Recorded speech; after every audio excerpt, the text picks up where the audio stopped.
திண்டுக்கல் மாவட்டம் வேடச்சந்தூரில் பேருந்தில் பயணம் செய்த முதியவரிடம் செல்போனை பறித்துச் சென்ற இளைஞரை பொதுமக்கள் துரத்தி பிடித்து தர்ம அடி கொடுத்து காவல்துறையினரிடம் ஒப்படைத்தனர். வேடச்சந்தூர் பேருந்து நிலையத்திற்குள் பேருந்து நுழைந்தபோது பேருந்தில் இருந்த இளைஞர் ஒருவர் ராதாகிருஷ்ணன் என்ற முதியவரின் சட்டைப்பையில் வைத்திருந்த செல்போனை பறித்துக் கொண்டு தப்பி ஓடினார். இதனை பார்த்த சக பயணிகள் துரத்திச் சென்று பிடித்தனர். சம்பவ இடத்திற்கு வந்த காவல்துறையினர் அந்த இளைஞரை மீட்டு விசாரித்ததில் செங்கல்பட்டு மாவட்டத்தைச் சேர்ந்த குமார் என்பது தெரிய வந்தது.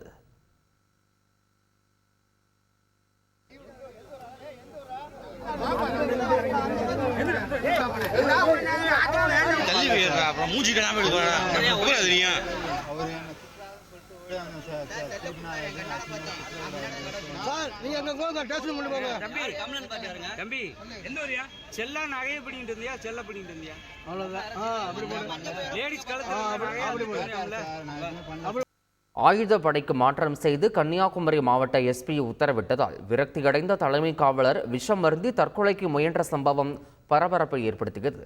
நித்திரவிளை பகுதியைச் சேர்ந்த கணேஷ்குமார் என்பவர் கொல்லங்கோடு காவல் நிலையத்தில் தலைமை காவலராக பணிபுரிந்து வருகிறார். இவர் மீது பல்வேறு புகார்கள் எழுந்த நிலையில் மாவட்ட எஸ்பி சுந்தரவதனம் கணேஷ்குமாரை ஆயுதப்படைக்கு மாற்றம் செய்து உத்தரவிட்டார். இதனால் விரக்தியடைந்த அவர் மது போதையில் காவலர் தங்கும் விடுதியில் தங்கி விஷம் அருந்தி தற்கொலைக்கு முயன்றார். சக காவலர்கள் உதவியுடன் மருத்துவமனையில் அனுமதிக்கப்பட்ட அவருக்கு தீவிர சிகிச்சை அளிக்கப்பட்டு வருகிறது. வேலூர் வழக்கறிஞர்கள் சங்க தலைவரை தாக்கியதாக சட்டக்கல்லூரி மாணவர்கள் மீது காவல் நிலையத்தில் புகார் அளிக்கப்பட்டது. காட்பாடியில் உள்ள அரசு சட்டக்கல்லூரியில் இறுதியாண்டு பயிலும் மாணவர்கள் நீதிமன்ற நடவடிக்கைகளை பார்ப்பதற்காக சச்சுவாச்சாரியில் உள்ள ஒருங்கிணைந்த வேலூர் நீதிமன்றத்திற்கு வந்தனர்.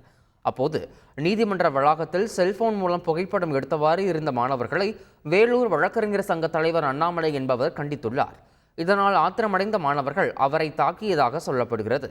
மேலும் வழக்கறிஞர்கள் தாக்கியதாக 2 சட்டக்கல்லூரி மாணவர்கள் தனியார் மருத்துவமனையில் அனுமதிக்கப்பட்டுள்ளனர். செய்திகளை உடனுக்குடன் தெரிந்து கொள்ள உடனே சப்ஸ்கிரைப் பண்ணுங்க.